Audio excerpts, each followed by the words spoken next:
here, especially our friends in Pawtucket, North Providence, AFL-CIO. Right? Thank you, thank you, thank you. Our president from RAFT, and our friends from AFT.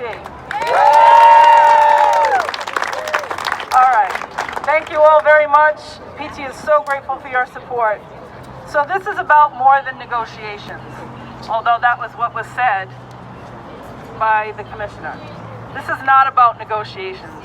We've been talking about taking a vote of no confidence since October. Okay? We slow played that because we thought that they were going to bargain in good faith. Clearly, they decided that they wanted to bargain with each of you individually and the public rather than the leadership of the PTU. This is about us getting a contract that is both good for teachers and good for students.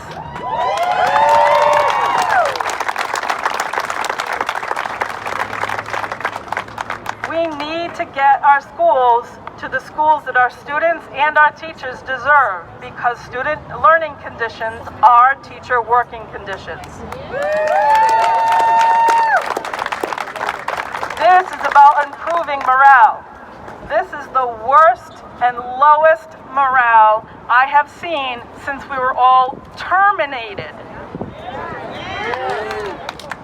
Being vilified constantly in the press, in the media, in every chance that the commissioner and the superintendent get is not good for kids, and it's not good for us.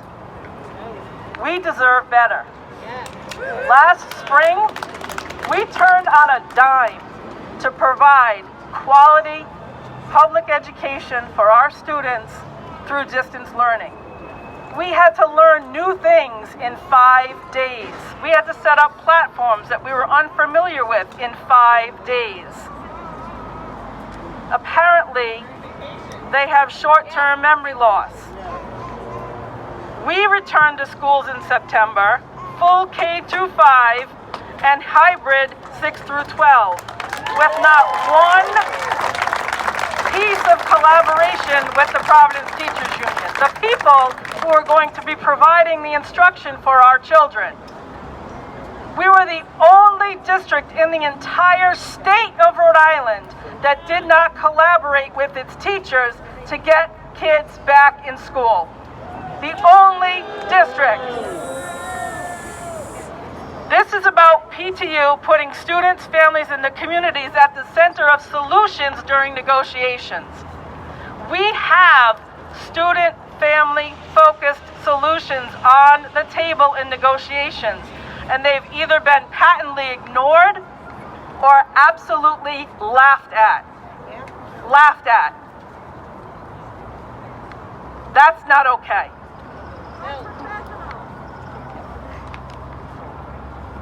We have, since last October, the PTU has been focused on providing solutions to moving our district and our students forward. They have been ignored just like we have been ignored. They don't want to participate in negotiations with us. They don't want to collaborate with us. They disrespect us at every turn, and they are not doing any services to our children that they deserve.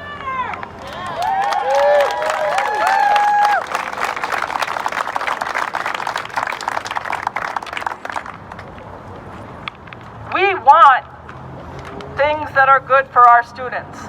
None of us wakes up every day and says, let's find ways not to give our students the best possible education possible. That's not how we roll. We want civics education. Why is it that our students had to sue the state of Rhode Island to get civics education? That is unacceptable. We want wraparound services in community schools like they have in our sister city, Pawtucket. They are a model for community schools, a model. The commissioner went there with me and still laughed at the possibility of community schools in Providence because it costs too much money. That's not children-focused, folks. We want safe, modernized school buildings where we don't have to pay $3,000 for a water filtration system so our children can get a drink during the school day. We don't want $5 box fans in our windows for ventilation. We don't want 1929 furniture for our children to sit on. What we wanted was to provide access and equity for all of our students for online learning. That is how we should have started this school year, not with BLA, with some outside entity called Edgenuity that we've paid millions for and gotten little to nothing out of it. We want what our students deserve. We have heard from parents. We have heard from teachers. We have heard from our own students. This is not working. This takeover is an abject failure. I said it last week, and I will say it again.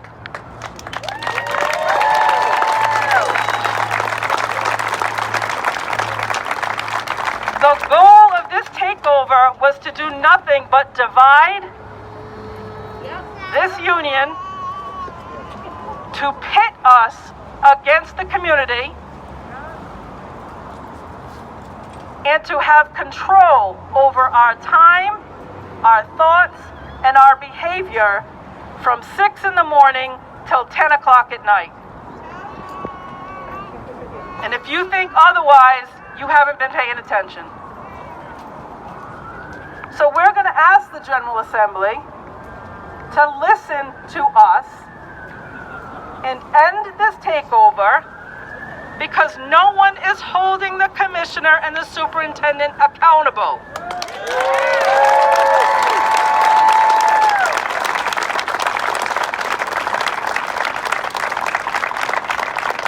Only in Rhode Island can the Commissioner of Education write her own report card.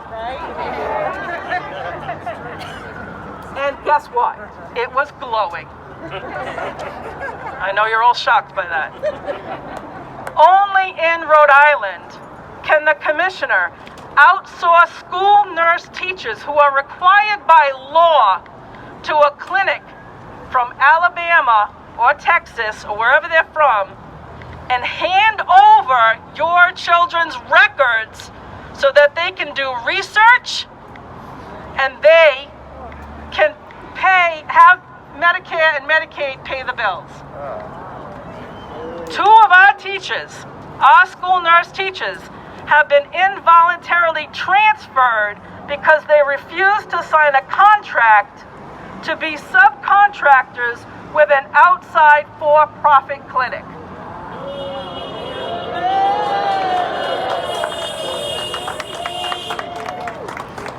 When the nurses refused to turn over confidential medical information to this outside entity, they were reprimanded.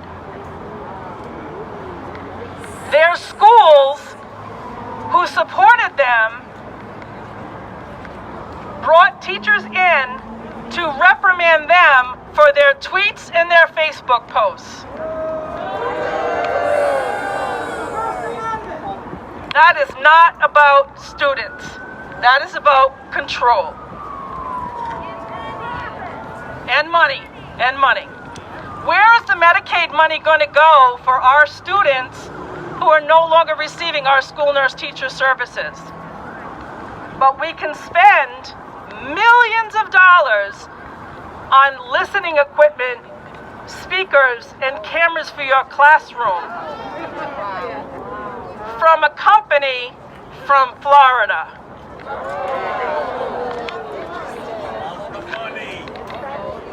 Follow the money. There have been so many things that have happened since last year. in terms of this so-called takeover that have been egregious violations to our contract. Getting rid of induction so that we can't support our first and second year educators as they try to navigate this system of ours is unconscionable. Getting rid of peer assistance and review so that we can't help our tenure teachers navigate new curricula is unconscionable. What is happening here is a takeover of the worst kind.